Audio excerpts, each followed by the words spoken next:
పటిష్ట భద్రత మధ్య ఉన్న తెలంగాణ రాజ్భవన్లో చోరీ కలకలం రేపుతుంది. రాజ్భవన్లో మొదటి అంతస్తులో ఉన్న రూమ్ నుండి హార్డ్ డిస్కులు మాయమైనట్లు తెలుస్తుంది. 14న హెల్మెట్తో ఉన్న వ్యక్తి హార్డ్ డిస్కులను ఎత్తుకెళ్లినట్లు సీసీటీవీ ఫుటేజ్లో రికార్డు అయినట్లు గుర్తించారు. హార్డ్ డిస్క్లో రాజ్భవన్ వ్యవహారాలతో పాటు కీలకమైన రిపోర్టులు, ఫైల్స్ ఉన్నట్లు సమాచారం. అయితే హెల్మెట్తో రూమ్లోకి వెళ్ళింది ఎవరు అనే విషయంపై పోలీసులు లోతైన దర్యాప్తు చేపట్టారు.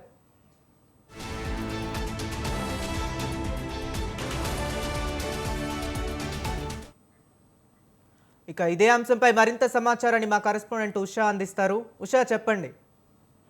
హరి, ఆలస్యంగా వెలుగులోకి వచ్చిన అంశము హై సెక్యూరిటీ ఉన్న తెలంగాణ రాజ్భవన్ లో అత్యంత రహస్య ఫైళ్లు చోరీకి గురైనట్లుగా అయితే తెలుస్తుంది. ఈ ఉదంతం మొత్తం కూడా 14వ తేదీ రాత్రి ఈ జరిగినట్లుగా సీసీ కెమెరా ఫుటేజెస్ ఆధారంగా అయితే పంజాగుట్ట పోలీసులు గుర్తించినట్లుగా అయితే తెలుస్తుంది. రాజ్భవన్ లోని సుధర్మ భవన్ లో 4 హార్డ్ డిస్క్లు మాయమైనట్టుగా అయితే తెలుస్తుంది. మనకు అందినటువంటి సమాచారం ప్రకారం చూసుకున్నట్లయితే ఒక హార్డ్ డిస్క్ మాత్రమే మాయమైనట్లుగా అయితే తెలుస్తుంది.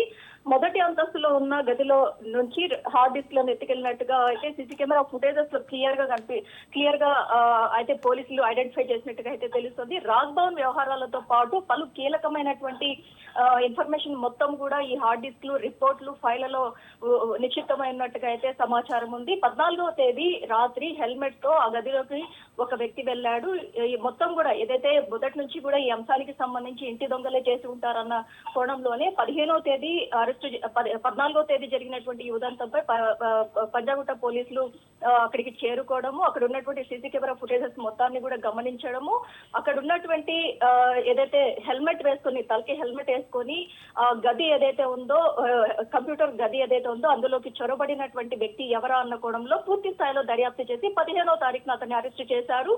ఇతను గతంలో అక్కడ ఏదైతే రాజ్భవన్ లోనే కంప్యూటర్ గదిలో చేసేటటువంటి అవుట్ సోర్సింగ్ ఎంప్లాయ్ శ్రీనివాస్ గా గుర్తించారు. ప్రస్తుతం శ్రీనివాస్ ని అరెస్ట్ చేసి రిమాండ్ కి అయితే తరలించినట్టుగా అయితే తెలుస్తుంది. ఈ అంశంలో ఏదైతే ఒక మహిళకి సంబంధించి మార్ఫింగ్ చేసి ఆ మొత్తాన్ని కూడా కంప్యూటర్ లో నిక్షిప్తం చేశాడు అన్న కోణంలోనే ఇతని గతంలో సస్పెండ్ చేసినట్టు రాజ్భవన్ ఏదైతే నుంచి సస్పెండ్ చేసినట్టుగా అయితే తెలుస్తుంది.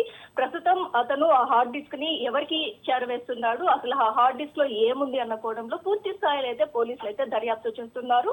ప్రస్తుతం అయితే రిమాండ్ కి అయితే తరలించినట్టుగా అయితే మనకు అందుతున్నటువంటి సమాచారం. Hari, okay, right, thank you Usha.